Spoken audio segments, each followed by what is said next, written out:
제27장. 이삭이 나이가 많아 눈이 어두워 잘 보지 못하더니 맏아들 에서를 불러 이르되, 내 아들아, 내가 여기 있나이다. 내가 이제 늙어 어느 날 죽을는지 알지 못하니 그런즉 내 기구 곧 화살통과 활을 가지고 들에 가서 나를 위하여 사냥하여 내가 즐기는 별미를 만들어 내게로 가져와서 먹게 하여 내가 죽기 전에 내 마음껏 내게 축복하게 하라.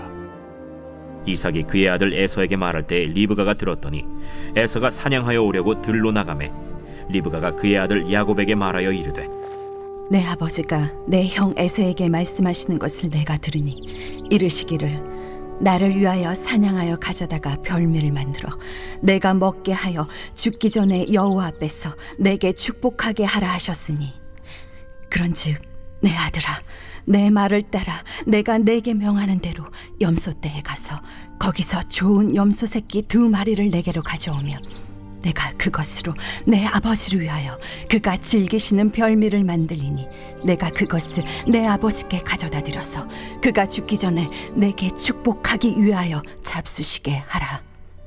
내 형 에서는 털이 많은 사람이요 나는 매끈매끈한 사람인즉 아버지께서 나를 만지실진데 내가 아버지의 눈에 속이는 자로 보일지라 복은 고사하고 저주를 받을까 하나이다. 내 아들아, 너의 저주는 내게로 돌리리니 내 말만 따르고 가서 가져오라. 그가 가서 끌어다가 어머니에게로 가져왔더니 그의 어머니가 그의 아버지가 즐기는 별미를 만들었더라. 리브가가 집안 자기에게 있는 그의 맏아들 에서의 좋은 의복을 가져다가 그의 작은 아들 야곱에게 입히고 또 염소 새끼의 가죽을 그의 손과 목에 매끈매끈한 곳에 입히고 자기가 만든 별미와 떡을 자기 아들 야곱의 손에 주니 야곱이 아버지에게 나아가서, 내 아버지여, 내가 여기 있노라. 내 아들아, 네가 누구냐? 야곱이 아버지에게 대답하되, 나는 아버지의 맏아들 에서로소이다. 아버지께서 내게 명하신 대로 내가 하였사오니 원하건대 일어나 앉아서 내가 사냥한 고기를 잡수시고 아버지 마음껏 내게 축복하소서. 내 아들아, 내가 어떻게 이같이 속히 잡았느냐? 아버지의 하나님 여호와께서 나로 순조롭게 만나게 하셨음이니이다. 내 아들아, 가까이 오라. 내가 과연 내 아들 에서인지 아닌지 내가 너를 만져보려 하노라. 야곱이 그 아버지 이삭에게 가까이 가니 이삭이 만지며 이르되, 음성은 야곱의 음성이나 손은 에서의 손이로다. 그의 손이 형 에서의 손과 같이 털이 있으므로 분별하지 못하고 축복하였더라. 내가 참 내 아들 에서냐? 그러하니이다. 내게로 가져오라. 내 아들이 사냥한 고기를 먹고 내 마음껏 내게 축복하리라. 야곱이 그에게로 가져가매 그가 먹고 또 포도주를 가져가매 그가 마시고, 내 아들아, 가까이 와서 내게 입맞추라. 그가 가까이 가서 그에게 입맞추니 아버지가 그의 옷에 향취를 맡고 그에게 축복하여 이르되, 내 아들의 향취는 여호와께서 복주신 밭의 향취로다. 하나님은 하늘의 이슬과 땅의 기름짐이며 풍성한 곡식과 포도주를 내게 주시기를 원하노라. 만민이 너를 섬기고 열국이 내게 굴복하리니 내가 형제들의 주가 되고 내 어머니의 아들들이 내게 굴복하며 너를 저주하는 자는 저주를 받고 너를 축복하는 자는 복을 받기를 원하노라. 이삭이 야곱에게 축복하기를 마치매 야곱이 그의 아버지 이삭 앞에서 나가자 곧 그의 형 에서가 사냥하여 돌아온지라. 그가 별미를 만들어 아버지에게로 가지고 가서 이르되, 아버지여, 일어나서 아들이 사냥한 고기를 잡수시고 마음껏 내게 축복하소서. 너는 누구냐? 나는 아버지의 아들, 곧 아버지의 맏아들 에서로소이다. 이삭이 심히 크게 떨며 이르되, 그러면 사냥한 고기를 내게 가져온 자가 누구냐? 네가 오기 전에 내가 다 먹고 그를 위하여 축복하였은즉 그가 반드시 복을 받을 것이니라. 에서가 그의 아버지의 말을 듣고 소리질러 슬피 울며 아버지에게 이르되 내 아버지여, 내게 축복하소서. 내게도 그리하소서. 내 아우가 와서 속여 내 복을 빼앗았도다. 그의 이름을 야곱이라 함이 합당하지 아니하니이까. 그가 나를 속임이 이것이 두 번째니이다. 전에는 나의 장자의 명분을 빼앗고 이제는 내 복을 빼앗았나이다. 아버지께서 나를 위하여 빌 복을 남기지 아니하셨나이까. 내가 그를 너의 주로 세우고 그의 모든 형제를 내가 그에게 종으로 주었으며 곡식과 포도주를 그에게 주었으니 내 아들아, 내가 네게 무엇을 할 수 있으랴? 내 아버지여, 아버지가 빌 복이 이 하나뿐이리이까. 내 아버지여, 내게 축복하소서. 내게도 그리하소서. 하고 소리를 높여 우니 그 아버지 이삭이 그에게 대답하여 이르되 내 주소는 땅의 기름짐에서 멀고 내리는 하늘 이슬에서 멀 것이며 너는 칼을 믿고 생활하겠고 내 아우를 섬길 것이며 네가 매임을 벗을 때에는 그 멍에를 네 목에서 떨쳐버리리라. 그의 아버지가 야곱에게 축복한 그 축복으로 말미암아 에서가 야곱을 미워하여 심중에 이르기를 아버지를 곡할 때가 가까웠은즉 내가 내 아우 야곱을 죽이리라. 맏아들 에서의 이 말이 리브가에게 들림에 이에 사람을 보내어 작은 아들 야곱을 불러 내 형 에서가 너를 죽여 그 한을 풀려하니 내 아들아, 내 말을 따라 일어나 하란으로 가서 내 오라버니 라반에게로 피신하여 내 형의 노가 풀리기까지 몇 날 동안 그와 함께 거주하라. 내 형의 분노가 풀려 내가 자기에게 행한 것을 잊어버리거든 내가 곧 사람을 보내어 너를 거기서 불러오리라. 어찌 하루에 너희 둘을 이루랴. 리브가가 이삭에게 이르되 내가 햇사람의 딸들로 말미암아 내 삶이 싫어졌거늘 야곱이 만일 이 땅의 딸들 곧 그들과 같은 햇사람의 딸들 중에서 아내를 맞이하며 내 삶이 내게 무슨 재미가 있으리까.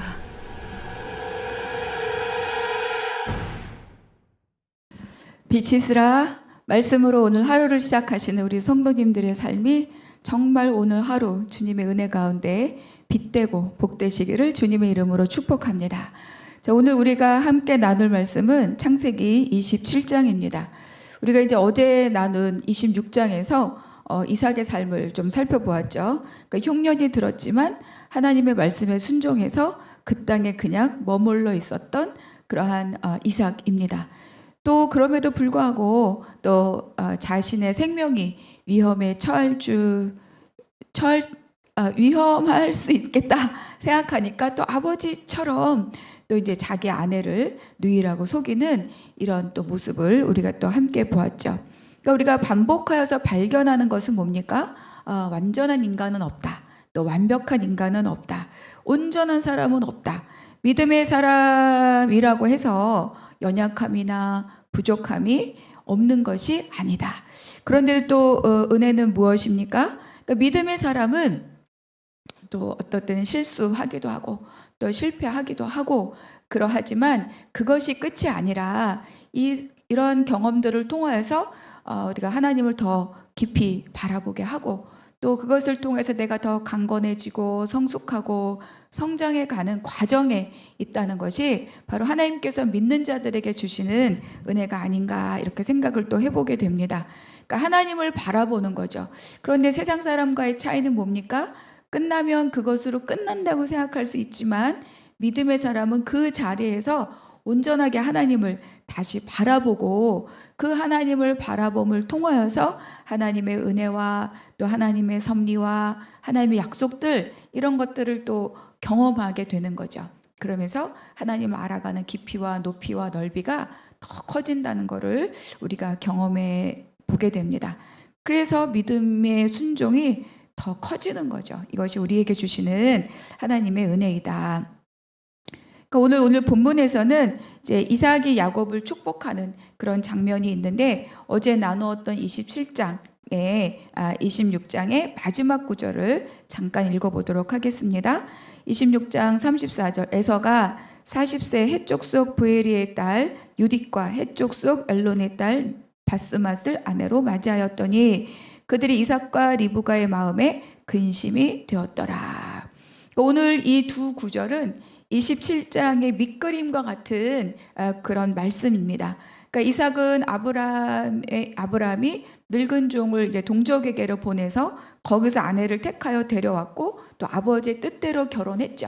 그런데 에서는 보니까 어떻습니까? 헷족성 중에서 이미 두 여인을 아내로 맞이하고 있다. 그러니까 이것이 가정의 근심이 되었다. 이렇게 기록하고 있어요. 에서는 부모님의 생각이나 뜻이나 또 하나님의 섭리와 상관없이 자기 마음대로 결혼하고 또 동족과 결혼하지 않았고 이런 것들을 통해서 에서가 이제 이렇게 가정을 꾸렸다는 걸 통해서 어떤 거를 우리에게 살짝 보여줍니까? 역시 에서는 자격이 안 된다. 에서는 과연 하나님의 상속자가 될 자격이 있는가? 없는 사람이 아닌가? 이런 생각들을 이제 우리에게 살짝 보여주는 거죠. 에서와 야곱은 이제 태중에서부터 싸웠고 또 야곱은 경솔한 형의 성품을 이용해서 장자권 또 아버지의 축복을 다 앗아가는 그런 사람이 된 거죠. 그러니까 장자권은 단순하게 아버지의 어떤 재산을 상속받았다 해서 끝나는 것이 아니라 이들에게 있어서의 장자권은 뭡니까? 하나님의 약속을 승계받는 더 놀라운 이 하나님의 약속을 승계받는 권리가 함께 따라갑니다. 그러니까 이거는 단순하게 유산을 받는다 해서 끝나는 일이 아닌 거죠. 그래서 하나님의 축복도 가질 권리 이것이 이제 함께 주어집니다.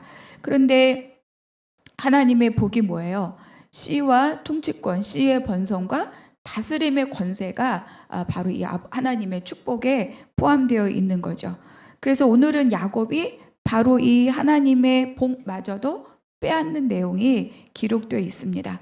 그러니까 이제 25장에서 우리가 언급된 것처럼 이 4명의 가족은 둘둘이 지금 편먹고 있잖아요. 아버지 이삭과 큰아들 에서 또 엄마 리브가와 작은 아들 야곱. 그래서 이 가정이 이제 어떻게 또 이런 상황들에 직면했을 때 어떻게 반응하는가 이런 것들 우리가 한번 살펴보면 좋을 것 같습니다. 1절 이삭이 나이가 많아 눈이 어두워 잘 보지 못하더니 맏아들 에서를 불러 이르되 내 아들아 하매 그가 이르되 내가 여기 있나이다 하니. 그러니까 1절에 보니까 이삭에 대한 기록이 이제 앞으로 벌어질 모든 이 사건들의 단서와 같은 거예요. 나이가 많다 이것도 있지만 아브라함은 나이가 많았어도 뒤에 이렇게 기록이 있지 않고 하나님의 복 가운데 있었다 그랬는데 여기는 뭐라고 나오죠? 나이가 많고 눈이 어두워 잘 보지 못하였다. 그러니까 이거는 나이가 많아서 실질적으로 시력이 약해진 것도 있겠지만 그런데 더 중요한 건 뭐예요? 여기서 그가 점점 분별력이 없어지고 있다를 지금 여기서 포함하고 있는 겁니다. 그러니까 이 한 구절 안에 다 포함되어 있는 거죠. 그러니까 하나님께서 이미 작은 자가 큰 자를 섬길 것이다. 태중의 다툼을 보고 이미 말씀하셨음에도 불구하고 또 에서가 장자권을 야곱에게 넘겼다고 기록도 알고 있음에도 불구하고 에서를 부르는 거죠. 내가 너에게 마음껏 축복하고 싶다.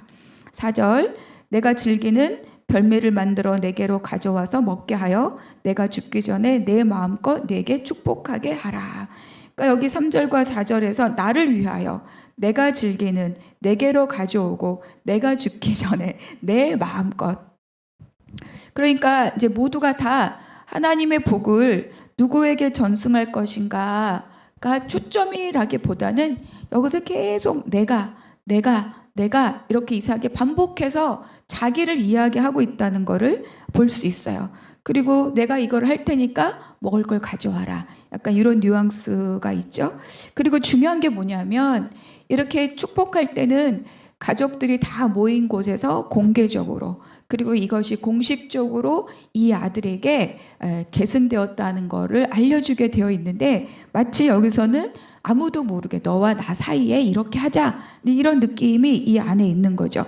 그러니까 이 은밀함으로 갖고 있는 복을 전하고자 했던 이 이제 이삭의 마음은 오히려 리브가와 야곱에게 역이용 당하고 있는 것이 이제 그 다음에 흘러오는 그런 내용들입니다.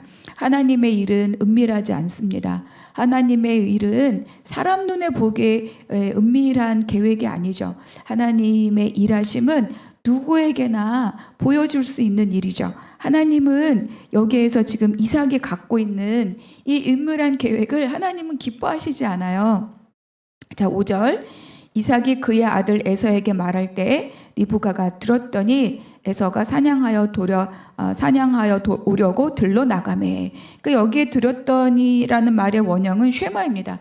경청하다, 순종하다 뜻인데 여기서 어떤 의미를 쓰이냐? 어떤 목적을 가지고 지속적으로 듣고 있다. 결국은 리브가가 계속 이 이삭과 지금 에서가 친밀하게 있잖아요. 그러니까 혹시 아버지와 어쨌든 육신적인 장자니까 무슨 일이 있는가. 그러니까 리브가 계속 관심을 갖고 이 두 사람의 말을 엿듣고 있었다는 의미로 여기에 쓰여지고 있습니다. 아, 이게 도대체 웬일입니까? 엄마가 계속 뭔가 염탐하는 느낌이 들잖아요. 그러니까 우리는 뭘 할 수 있습니까? 이삭이 이 가정 안에서 아버지로서 또 영적인 지도자로서 또 왕 같은 맡겨주신 하나님의 제사장으로서 역할을 제대로 하고 있지 못하다. 그래서 벌어지는 일인 거죠. 그러니까 가정에서 아버지는 굉장히 중요한 존재입니다. 아버지는 하나님을 경험하게 해주는 굉장히 중요한 통로이죠. 그러니까 우리가 이제 많은 것들을 사람들을 만나고 또 보면 건강한 아버지 양육자 밑에서 성장하기 어려웠던 사람들, 특별히 왜곡된 아버지상을 갖고 있는 사람들이 정말로 하나님 아버지를 경험하고 누리고 고백하기가 굉장히 힘들다는 것을 이 목회 현장에서 많이 경험하게 됩니다. 가정에서 아버지는 어떤 사람이어야 됩니까? 왕 같은 제사장이어야 하는 거죠. 그 역할을 하나님으로부터 부여받은 그러한 존재가 바로 가정에서의 아버지입니다. 무능한 아버지, 비겁한 아버지, 폭력적인 아버지, 또 부재중인 아버지, 이기적인 아버지, 무심한 아버지, 방치하는 아버지, 다 이 하나님을 경험해야 되는 하나님이 맡기신 구속사적인 사명이 있는데 그 사명을 다하지 못하는 그러한 아버지 밑에서 성장한 자녀들은 하나님 아버지를 정말 경험하기가 너무 어려워요. 그러니까 그런 아버지 밑에서 성장한 사람, 물론 아버지뿐만 아니라 주 양육자도 마찬가지입니다. 그럴 때 내가 전능하신 하나님, 공급자이신 하나님, 돌보시는 하나님, 승리의 하나님, 준비해 주시는 하나님, 이런 하나님이라고 내가 고백하기가 너무 어려운 거죠. 그러니까 공급하시고 돌보시고 전능하시고 이런 하나님을 관계적으로 이렇게 흡수하기가 너무 어렵다는 거예요. 그래서 지금 이제 그런 내용을 다 말하려고 하는 것은 아니지만 우리가 만약에 부정적인 주 양육자, 특별히 아버지와 부정적인 관계에 매여 있다면 이제는 우리가 그것을 끊어내야 되는 거죠. 그래서 가만히 생각해 보면 나에게 온전한 아버지 상으로 남아 있지 않은 그 아버지도 또는 그 어머니도 그가 어린 시절에 그렇게 건강한 부모상을 경험하지 못한, 그래서 그 마음 안에 허기진 시간, 마음이, 사랑이, 정서가 허기진 시간을 보낼 수밖에 없었던 또 다른 연약한 어린이였다. 그런 시절이 있었다. 우리가 그런 것들도 한번 생각해 보면 좋을 것 같아요. 그래서 그 부모님들의 연약했던 그 허기진 시절을 인정하고 또 그 삶을 긍휼히 여기고 이제는 믿음을 갖고 있는 우리가 그 인생을 또 축복하고 또 그 인생을 돌봐야 되는 그런 삶이 또 우리에게 맡겨주신 또 우리의 믿음의 사람들의 삶이다. 그래서 그런 관계, 부모 때문에 누구 때문에 이젠 그걸 끊어내고 이제는 무한하신 하나님의 축복을 우리가 누리고 경험하는 사람으로서 이제 삶의 태도를 다시 리셋해야 되는 거죠. 하나님이 보시기에 심히 좋았더라 했던 그 인생으로, 그 삶으로, 그 존재로 우리가 다시 한번 리셋해야 됩니다. 할 수 있는 방법은 뭐죠? 일단은 우리가 믿음 안에 있어야 되고, 또 기도하고 성령의 은혜가 있고, 또 말씀 속에서 우리에게 내 사랑하는 딸이고 내 자녀이고, 그렇죠? 창조의 원리 가운데 우리가 어떤 존재로 만들어졌는가를 말씀 안에서 기억하고 또 기도하고 이러면서 우리의 삶에 과거로에 매여 있는 삶이 아니라 지금 충분히 우리를 사랑하고 계시는 그 하나님을 믿고 또 붙드는 그 믿음으로 우리의 삶을 다시 한번 정돈해야 될 것 같습니다. 그러니까 리브가는 이제 이 이야기를 듣고 자기의 계획을 세우는 거죠. 이삭을 속이고 에서에게 흘러갈 것 같은 그 복을 자기의 아들 야곱에게로 빼앗아 올 계획을 세웁니다. 그러니까 리브가는 이제 태중에서 두 자녀가 막 싸울 때 작은 자가 큰 자를 섬기리라, 이것을 기억하고 있는 거죠. 그런데 일이 막 이렇게 벌어지니까 여차하다가 이걸 빼앗기는 거 아니야? 막 이런 또 염려와 또 두려움이 있었을 거예요. 그래서 자기가 이거를 시도하려고 하죠. 그러나 하나님의 방법이 분명히 있을 터인데, 하나님이 일하심이 분명히 있을 터인데 리브가도 이거를 기다리지 못하고 결국은 자기 방법을 사용하게 됩니다. 4절에 보니까 이삭이 이렇게 얘기했어요. 내가 죽기 전에 내 마음껏 내게 축복하게 하라. 그런데 7절에 보니까 리브가가 야곱에게 뭐라고 말하냐면, 내가 먹게 하여 죽기 전에 여호와 앞에서 내게 축복하게 하라 하셨으니. 그러니까 실제로 이삭이 에서에게 한 말보다 여호와 앞에서 말이 한 번 더 추가가 된 거죠. 그러니까 이 리브가는 이 이삭이 이제 아들에게 하는 축복에 대한 긴장감, 그리고 또 그것을 빼앗길 것에 대한 두려움, 그리고 더 중요한 것은 이 복이, 그러니까 하나님의 대행자인 아버지가 주는 이 축복이 얼마나 귀한 것인가를 아는 사람인 거예요. 그래서 그냥 야 아버지가 축복한 데가 아니라 여호와 앞에서 하나님의 복이 흘러가는 통로라는 것을 이 리브가는 알고 있는 사람입니다. 자, 그래서 이 안에서 우리가 지금 봐야 될 것은 뭡니까? 하나님의 약속을 하나님이 성실하게 끌어가실 터인데, 그런데 사람들의 어떤 계획, 이 사람들의 어떤 신뢰하지 못함으로 그 일을 이루려고 하는 것을 하나님은 기뻐하시지 않는다는 거예요. 하나님의 계획은 반드시 하나님의 때와 방법으로 성취됩니다. 엄마 리브가의 말을 들은 이 야곱이 오히려 겁을 먹죠. 12절, 아버지께서 나를 만지실진데 내가 아버지의 눈에 속이는 자로 보일지라, 복은 고사하고 저주를 받을까 무섭습니다. 근데 13절 리브가 이렇게 말해요. 내 아들아, 내 아들아, 이렇게 말합니다. 이삭은 에서에게 이렇게 말하네요. 내 아들아. 리브가는 야곱에게 이렇게 말합니다. 내 아들아, 너의 저주는 내게로 돌리리니 내 말만 따르고 가서 가져오라. 그러니까 고대에서 이제 아버지의 권위는 굉장히 컸죠. 그래서 아버지가 곧 제사장의 역할을 감당하고, 제사장으로서 하나님의 권위로 집안의 모든 일들을 집행하는 그런 권리와 권위가 있는 사람이 아버지죠. 그러니까 아버지의 축복은 곧 하나님의 축복이기 때문에 이 일을 알고 있는 리브가는 이 일을 다시 야곱에게로 돌이키기 위해서 굉장히 필사적으로 덤벼드는 거죠. 그 저주, 속연 것에 대한 저주는 내가 감당할 것이다. 그런데 이미 하나님의 약속이 야곱에게 있었으니 하나님의 때에 이루실 것이라는 것을 믿고 기다렸어야 합니다. 근데 야곱이 변장을 하고 리브가가 또 만들어준 별미를 들고 이색에게 가는 거죠. 여기서 보이는 리브가는 굉장히 슈퍼맘 같아요. 그렇죠? 그래서 이제 결국 이삭은 아버지라고 부르는 이 야곱의 말을 듣고 내가 누구냐? 야곱은 에서입니다. 이렇게 이야기합니다. 20절. 이삭이 그의 아들에게 이르되 내 아들아 내가 어떻게 이같이 속히 잡았느냐? 그가 이르되 아버지의 하나님 여호와께서 나로 순조롭게 만나게 하셨음이니이다. 그 야곱은 대담하게 아버지를 속이고 결국은 하나님의 이름까지 들먹이면서 아버지를 속이고 빼앗는 일에 굉장히 능숙한 사람이란 면모가 여기서 보여집니다.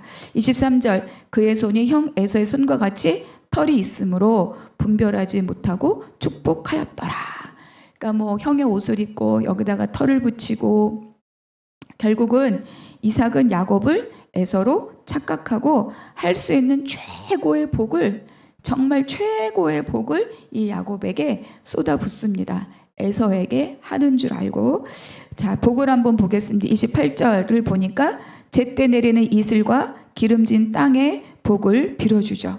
그러니까 때마다 우리가 농사를 짓는 것은 하나님이 비와 바람과 물을 주시지 않으면 안 되는 거잖아요. 그런데 제때 내리는 이슬과 기름진 땅. 그래서 언제나 모든 것이 풍성하고 풍요롭고 잔치와 같은 풍요로운 삶을 이 야곱에게 빌어 주었습니다. 또 29절에 보니까 만민이 너를 섬기고 열국이 굴복할 것이라. 이에게 뭐예요? 통치권의 복을 주었죠. 또 마지막에 보니까 하나님께서 변함없이 보호하고 인도하심, 그리고 축복과 저주의 선언으로 아브라함의 복의 계승자로서 이 복을 누구에게? 야곱에게 주었습니다. 그러니까 정말로 풍요로운 삶, 또 통치권, 그리고 인도하심과 보호하심. 진정하게 이 아브라함이 복이 이삭에게 흘러온 그 복을 누구에게? 야곱에게 전달해 주어서 이제 정말로 이 야곱이 하나님의 복의 계승자가 되었다. 그러니까 장자에게는 세 가지 복이, 권리가 있죠. 권위가 있죠. 왜? 왕권, 그리고 제사장권, 그리고 2배의 몫이 있다. 다 지금 누구에게 갔습니까? 야곱에게 하나도 남은 것 없이 다 야곱에게 복을 전승해 준 것이 바로 이 27장의 내용입니다. 자, 오늘 한 장을 또 마무리하면서 오늘 나에게 주신 한 구절, 그 안에서 하나님의 어떤 하나님을 우리가 경험했는가. 두 번째는 이 이삭의 가정을 한번 보면 좋을 것 같아요. 이 가정 안에서 부부관계, 또 형제 자매 관계, 부모와 자녀 관계를 한번 살펴보면 좋을 것 같습니다. 우리 가정 안에서는 어떠한가? 이들의 4명의 모습 가운데 또 나의 가정 안에서 보여지는 모습이 있다면 우리가 그 모습을 또 드러내어서 또 기도하면 좋을 것 같습니다. 또 부모님은 하나님의 복을 대물리 해주는 굉장히 중요한 사명이 있는 존재가 바로 이 부모님입니다. 내가 나를 통해서 내 자녀들에게 어떤 하나님의 복이 흘러가고 있는가. 또 신앙에 믿음 있는 부모님이 계시다면 그 부모님을 통해 나에게 어떤 은혜와 복이 흘러왔는가. 나는 내 자녀에게 어떤 하나님의 복을 흘려보내주고 있는가. 그래서 우리가 부모와 자녀 관계는 단순하게 육신의 관계로 끝나는 것이 아니라 하나님의 복과 은혜가 흘러가는 통로라는 것을 우리가 기억하고 우리 가정을 꾸려가기를 주님의 이름으로 축복합니다. 기도하겠습니다. 하나님 아버지 감사합니다. 오늘 말씀 안에서 아버지의 모습 그리고 자녀들의 모습을 보게 되니 감사합니다. 하나님, 가정 안에서의 부모는 하나님의 복을 흘려보내는 정말로 구속사적인 사명이 있는 아버지 존재인 것을 발견하게 하시니 감사합니다. 하나님, 내가 정말 아버지의 복의 대리자가 되고 흘려보내는 통로가 되는 복된 부모의 역할을 감당하게 하여 주시옵소서. 또 혹여 내가 내 육신의 부모로부터 받은 자산이 아무것도 없다 할지라도 내가 그것을 원망하는 자가 아니라 그들의 인생을 긍휼히 여기며 믿음으로 축복하고 또 내 대에는 아버지 그 부정적인 것이 흘러오지 않고 끊어내고 내 자손들에게는 하나님의 복을 흘려보내는 그 사명을 감당하는 주님의 백성들 되게 하여 주시옵소서. 모든 것 감사하고 우리 주 예수 그리스도 이름으로 기도하옵나이다. 아멘.